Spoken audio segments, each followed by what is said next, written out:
بسم اللہ الرحمن الرحیم۔ محترم حضرات، حضرت ایوب علیہ السلام کا واقعہ شروع ہوا ہے۔ چنانچہ کل کی تعلیم میں بات آ چکی ہے سورہ سعد کے اندر، اور اس طریقے سورہ انبیاء کے اندر حضرت ایوب علیہ السلام کے تعلق سے واقعہ دو تین واقعات ہیں۔ اس میں سے ایک واقعہ کیا ہے؟ وَذْكُرْ عَبْدَنَا أَيُّوبَ إِذْ نَادَى رَبَّهُ أَنِّي مَسَّنِيَ الشَّيْطَانُ بِنُصْبٍ وَعَذَابٍ۔ ٹھیک ہے؟ اور یاد کر ہمارے بندہ ایوب علیہ السلام کے معاملے کو، جب اس نے اپنے پروردگار کو پکارا تھا کہ مجھ کو شیطان نے ایذا اور تکلیف کے ساتھ ہاتھ لگایا۔ یعنی اللہ والے ایسے ہوتے ہیں کہتا اچھا ہوا کر لو، اللہ کی طرف سے ہوا کو بولتے ہیں، کہتا خراب ہوا کر لو، یہ جو ہے شیطان طرف سے ہے بول کے بولتے تھے۔ شر و خیر و سب کچھ اللہ کی طرف سے ہے۔ وَلَقَدْرِ خَيْرِهِ وَشَرِّهِ مِنَ اللَّهِ تَعَالَى، شر اور خیر اللہ کی طرف سے ہے، لیکن کچھ متقین یعنی اللہ والے جو اللہ سے ڈرنے والے ہیں، انہوں اللہ کی طرف شر کو منسوب کرنے کے بجائے شیطان کی طرف منسوب کرتے ہیں۔ ایسا ہی حضرت ایوب علیہ السلام نیک تھے، بڑے متقی پرہیزگار تھے، صبر کرنے والے تھے۔ بیماری ایک شر ہے، بیماری خیر ہے، صحت خیر ہے، بیماری معمول سے شر ہے، تکلیف شر ہے، تو اس کو اللہ کی طرف منسوب کرنے کے بجائے شیطان کی طرف منسوب کر دیے تھے۔ پھر اللہ پاک کیا کرے، انہوں چند سال جو ہے بیماری کی حالت میں رہے، لیکن زبان پر کیا بھی شکایت نہیں ہے، کیا بھی شکوہ نہیں ہے، صبر کے ساتھ شکر کے ساتھ گزارتے رہے۔ تو جب اللہ کو رحم آیا تو اللہ نے فرمایا کہ تم اپنا پیر کو زمین پر مارو۔ زمین پر مارے تو ایک پانی کا چشمہ نکلا۔ اللہ نے فرمایا کہ اس میں سے تم پانی نہاؤ، غسل کرو۔ غسل کرنے سے ان کی بیماری ختم ہو گئی۔ پھر بعد اللہ نے فرمایا کہ تم اس میں سے پیو۔ اسی چشمے سے پھر ایوب علیہ السلام پانی پیے، پھر اندر سے بیماری ٹھیک ہوگی۔ صرف پانی پینے سے ایوب علیہ السلام صحت مند ہو گئے تھے۔ اور یہ بھی اللہ کا بہت بڑا فضل ہوا، بیماری کے حالت میں جو ان کے مویشی ہے یا ان کے بچے ہیں، ان کے پوتے ہیں، پوتیاں ہیں، جو دور ہو گئے تھے، جو چلے گئے تھے ان کو چھوڑ کر، صرف ان کی بیوی تھے، دوسرے کون بھی نہیں، جانورہ بھی نہیں، ان کے بچے بھی نہیں ہے، ان کے پوتے پوتیاں بھی، نواسے کون بھی نہیں، سب چھوڑ کر چلے گئے تھے، صرف ان کی بیوی ہے۔ بیوی کا نام بتاتے ہیں رحمت ہے۔ بیوی کا نام کیا ہے؟ رحمت بتاتے ہیں۔ صرف ان کی بیوی تھی حضرت ایوب علیہ السلام کے ساتھ، لیکن اللہ پاک انہوں صبر کرنے کے برکت سے دوبارہ ان کو مویشی دیتے ہیں، جانور دیتے ہیں، اور بچے دیتے ہیں، پوتے پوتیاں دیتے ہیں۔ اس سے کہیں زیادہ جو بیماری کی حالت میں تھے، اس سے کہیں زیادہ جو ہے اللہ پاک ان کو عطا کرتا ہے۔ یہ کیوں کر ہوا؟ انہوں بیماری آنے کے بعد صبر کرے، کیا بھی شکایت نہ کرے، اللہ سے دعا کرتے رہے، اللہ اس کا بدلہ بہترین دیا ہے۔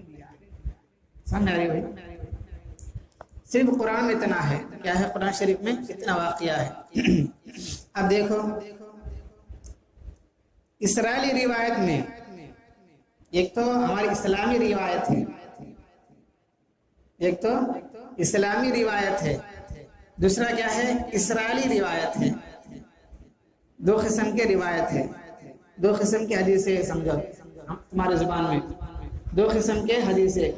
ایک اسلامی روایت، اسلامی حدیث ہے، یعنی اللہ کا یا نبی کا، ٹھیک ہے۔ دوسرا کیا ہے؟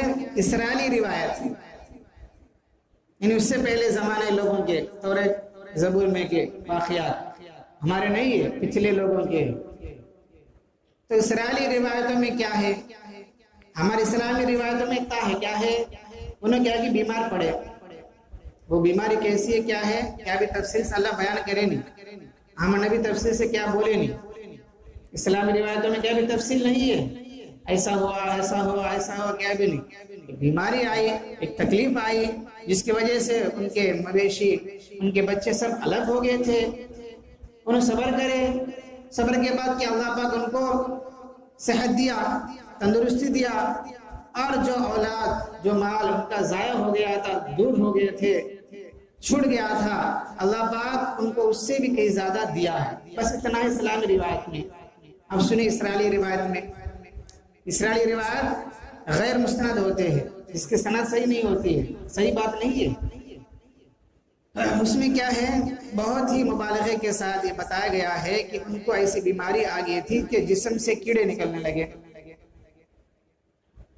بعض لوگ بولتے رہتے ہیں ان کے جسم سے جب کیڑا نکلتا ہے اس کیڑے کو یہ کہتے ہیں ایوب علیہ السلام، یہ کیڑا کہ تیرا غذا میرا جسم ہے، تیری روزی میرا بدن ہے، بلکہ اس کو پھر اپنے اوپر چڑھا لیتے تھے. یہ واقعہ صحیح نہیں ہے، غیر مستند ہے، اس کی روایت صحیح نہیں ہے، اسلامی روایت نہیں ہے، اسرائیلی روایت، اس کو چھوڑنا ہے. کیونکہ کوئی تفصیل بیان نہیں کرے، اللہ اور اس کے رسول کی بھی تفصیل بیان نہیں کرے، نہ قرآن میں نہ حدیث میں ہے. جب قرآن حدیث میں نہیں ہے تو ہم کیوں بولے ہوئی؟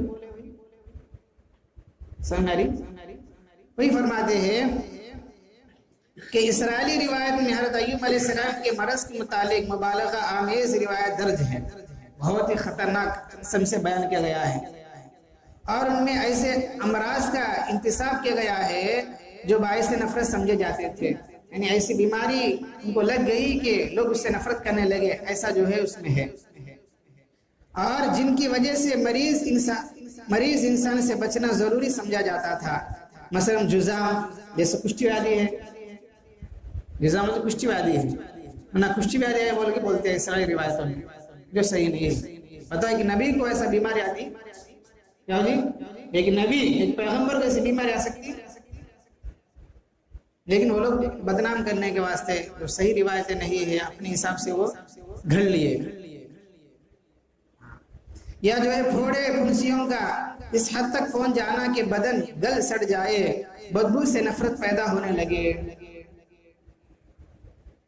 ان روایت کو نقل کرنے کے بعد بعض مفسرین نے اشکال پیدا کیا ہے، نبی کو ایسا مرض لاحق نہیں ہوتا جو انسانوں کی نگاہوں میں باعث نفرت ہو، اس کی وجہ سے وہ مریض سے دور بھاگتے ہو، اس لیے کہ یہ نبوت کے مقصد تبلیغ و ارشاد کے منافی ہے، رشد و ہدایت کے لیے رکاوٹ کا باعث. پھر اس کے سمجھ آ رہی؟ یعنی یہ روایت نقل کرنے کے بعد جو ہے کچھ لوگ بولتے ہیں دیکھو ایک نبی کو ایسی بیماری کیسے آ سکتی. کب کون تو بولے کہ اس کے دو جواب دیتے ہیں. پہلی بات، ایسے روایت نقل نہیں کرنا ہے، ایسی باتیں نہیں بولنا ہے. تو کچھ کتاب ایسے ہیں اس میں وہ واقعہ بول کے ایک اشکال کرے کہ اس کا جواب خود دیتے ہیں، ایسا دینے کی ضرورت بھی نہیں. کیا بولتے ہیں؟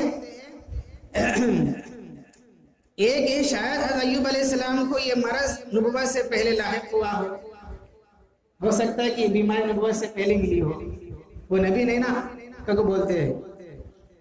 اور مصیبت و آزمائش پر صبر و شکر کے بعد جب ان کو شفا ہوئی تب منصب نبوت سے سرفراز کیا گیا ہے.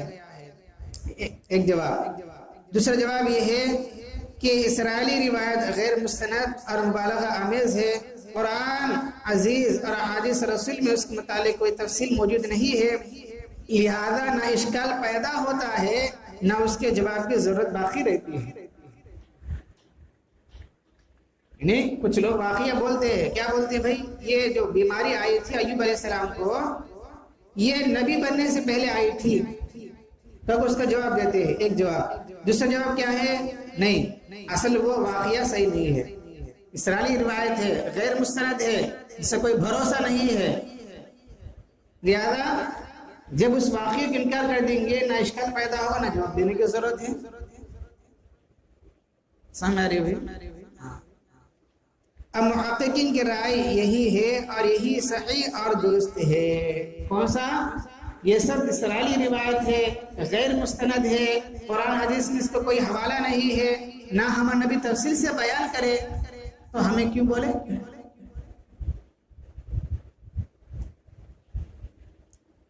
جبکہ قرآن عزیز نے مرض کی کوئی تفصیل بیان نہیں کی ہے. ابھی تفصیل سے بس اتنی آئے کہ ایک بیماری آئی، بس کون سی بیماری کا اللہ جانے. ایک آزمائش، اللہ ایک امتحان دیا، ایک آزمائش دیا کہ آزمائش ہے کیا تفصیل ہے اللہ بیان نہیں کرے، ہمیں کہیں بول لینا. جس بات کو اللہ نے چھپا دیا، نبی نے چھپا دیا، تو ہمیں اس کے بعد تو کیوں ظاہر کرے بھائی؟ اب میاں بیوی میں جور مرد میں کتنے کی باتیں ہوتے ہیں، اسے بھی باہر بول لیتے ہیں. باہر والوں کو ضرورت ہے وہ تم دونوں رات میں کیا بول رہے، اسے بھی ہم کہیں میاں بیوی جور مرد ہے، اپنی مرضی ہے. ویسا جو ہے اللہ اور نبی درمیان ایک خاص تعلق ہوتا ہے، ان کے درمیان میں جو باتیں ہوتے ہیں وہ باہر والوں کو ضرورت نہیں ہے. انہوں کیا آزمائش دیے گی، ان کو کیا تکلیف دیے گی، وہ اللہ جانتے ہیں. ایسا ہی اس سے پہلے بات آئی تھی حضرت سلیمان علیہ السلام تعلق سے کہ ان کی کرسی پر ایک جسد بیٹھ گیا تھا. اس کے متعلق بھی یہی بات آئی تھی کہ جب اللہ نے اس کو مجمل رکھ دیا، اس سے کوئی تفصیل بیان نہیں کیا، ہمیں کہ خامخواہ جو اس تعلق سے جو بولے. یعنی خلاصہ کلام یہ ہے جس بات کو اللہ نے صاف طور پر بیان نہیں فرمایا اور جس بات کو رسول اللہ صلی اللہ علیہ وسلم کھول کر بیان نہیں کیا، اس کے تعلق سے ہم لوگ خاموش رہنا ہی بہتر ہے. سمجھ رہی؟ کچھ باتوں کو چھپانا پڑتا ہے، کچھ باتوں کو کھول کے بولنا پڑتا ہے. وہی فرماتے ہیں جبکہ قرآن عزیز نے مرض کی کوئی تفصیل بیان نہیں کی ہے اور تمام ذخیر حدیث اس کے ذکر سے خالی ہے. جتنی بھی حدیث کی کتابیں ہیں، جیسے بخاری ہے، مسلم ہے، نسائی ہے، ترمذی ہے، ابو داؤد، ابن ماجہ، جو بڑے بڑے حدیث کتابیں ہیں، اس میں حضرت ایوب علیہ السلام تعلق سے کوئی واقعہ نہیں ہے، نہ قرآن میں ہے نہ حدیث کے ذخیروں میں ہے. تو اسرائیلی روایت پر بحث قائم کرنا فضول اور لغو بیکار ہے. بھئی اس کے واقعے کو لینا اور اس متعلق بات کرنا یہ سب صحیح نہیں ہے بولتے ہیں. سمجھ آ رہے بھائی؟ ایک واقعہ مکمل ہو گیا ہے. آگے ایک مختصر چھوٹی سی بات بتاتے ہیں. کیا ہے؟ محققین کہتے ہیں قرآن شریف میں کیا ہے؟ مسن یا شیطان، یعنی شیطان نے چھو لیا. ایوب علیہ السلام کیا بولے کہ اپنے پروردگار کو پکارا تھا، مجھ کو شیطان نے ایذا اور تکلیف کے ساتھ ہاتھ لگایا. شیطان کا ہاتھ لگانے سے کیا مراد ہے؟ شیطان کا ہاتھ لگانے سے کیا مراد ہے؟ تو فرماتے ہیں اسرائیلی کیا بولتے ہیں معلوم؟ اسرائیلی روایت میں ہے اللہ تعالیٰ نے ایوب علیہ السلام کے آزمائش کے لیے ان کے مال و منال، اہل ویال، حتیٰ کہ ان کے جسم پر بھی شیطان کو قابو کر دیا تھا. تو بولتے ہیں کون؟ اسرائیلی روایتوں میں. یعنی اللہ پاک ان کو آزمانے کے واسطے شیطان کو ان پر حاوی کر دیا، ان کے مال متا کو برباد کر دیا، ان کو جسم میں بیماری دیا، شیطان کے اندر گھس گیا تھا، ان کے پورے جسم کو خراب کر دیا تھا، وہ شیطان کے ہانڈور میں آ گئے تھے. تو وہ اسرائیلی روایتوں میں ہے. اور محققین کہتے ہیں کون؟ ہمارے ایوب علیہ السلام نے یہ بات ادب کے لحاظ سے فرمائی، یعنی اللہ کا ادب کرتے ہوئے فرمائی. کئی کو اس لیے کہ یہ حقیقت ہے کہ خدا کی جانب سے تو خیر ہی خیر ہے، اللہ کی طرف سے خیر ہی خیر ہے. وما بشر کا واقع، اب جیسے کوئی آدمی بیمار ہو گیا اور ڈاکٹر کے پاس لے گئے، ڈاکٹر نے کہا اس کو آپریشن کرنا ہے. اگر آپریشن نہیں کرے تو مشکل ہے، مر جاتا ہے. تو جو ہے آپریشن کے واسطے کیا کرنا پڑتا ہے؟ ڈاکٹر اس کو چاک کرنا پڑتا ہے، اس کو چیرنا پڑتا ہے نا، اس کو پھر سیون ڈالنا پڑتا ہے. تو بظاہر ڈاکٹر طرف سے جو چیز آئی ہے وہ خیر یا شر ہے؟ اچھا کیا برا کیا؟ کیا جی بولو؟ اچھا ہی کیا، کیونکہ اگر آپریشن نہیں کریں گے تو مر جائے گا. ہمارے حساب سے آپریشن ایک بری چیز ہے، کئی کو آپریشن، لیکن وہ کرنا ضروری ہے. ویسے محققین فرماتے ہیں خدا کی جانب سے تو خیر ہی خیر ہے، اور جس شے کو ہم شر کہتے ہیں وہ ہماری نسبت سے شر ہے. اللہ اکبر، کتنی بڑی بات معلوم ہے، اللہ کی طرف سے پورا خیر ہی خیر ہے، لیکن ہمیں وہ شر کا وعدہ کرتے، ہمیں وہ شر کا تو اچھا نہیں، کہیں کوئی تکلیف کہیں کوئی آیا تو ہمیں سمجھتے، لیکن اللہ کی طرف سے وہ اچھا ہوتا ہے، جو بھی ہوا اچھے کے لیے ہوا، بولتے ہیں نا بڑے، جو بھی ہوا اچھے کے لیے ہوا۔ محققین فرماتے ہیں خدا کی جانب سے تو خیر ہی خیر ہے، جس شے کو ہم شر کہتے ہیں وہ ہماری نسبت سے شر ہے، ورنہ کائنات کے مجموعی مسالے کے لحاظ سے غور کریں گے تو اس کو بھی خیر ہی ماننا پڑے گا۔ ہماری زندگی ہمارے اعمال کی نسبت بعض چیزوں کو شر بنا دیتی ہے، ہماری زندگی ہمارے اعمال کی وجہ سے وہ چیز ہمارے لیے شر بنتی ہے، لیکن حقیقت کے اعتبار سے وہ بھی خیر ہی ہوتی ہے۔ چنانچہ اسی حقیقت اظہار کے لیے متقین کا یہ طریقہ ہے، جب ان کو بھلائی پہنچتی ہے تو اس کی نسبت خدا تعالیٰ کی جانب کرتے ہیں، جب ان پر کوئی برائی حملہ کرتی ہے تو اس کو اپنے نفس کی جانب منسوب کر لیتے ہیں، یہ میری طرف سے بول کے بولتے ہیں۔ چنانچہ قرآن عزیز میں ایک جگہ اس مضمون کو اس طرح ادا کیا گیا ہے، ما اصابک من حسنۃ فمن اللہ وما اصابک من سیئۃ فمن نفسک، یعنی جو اچھی جو نیکی ہے، جو خیر ہے وہ اللہ کی طرف سے جو مجھے پہنچی ہے، جو برائی پہنچی ہے وہ اپنے بد عملی وجہ سے پہنچی ہے۔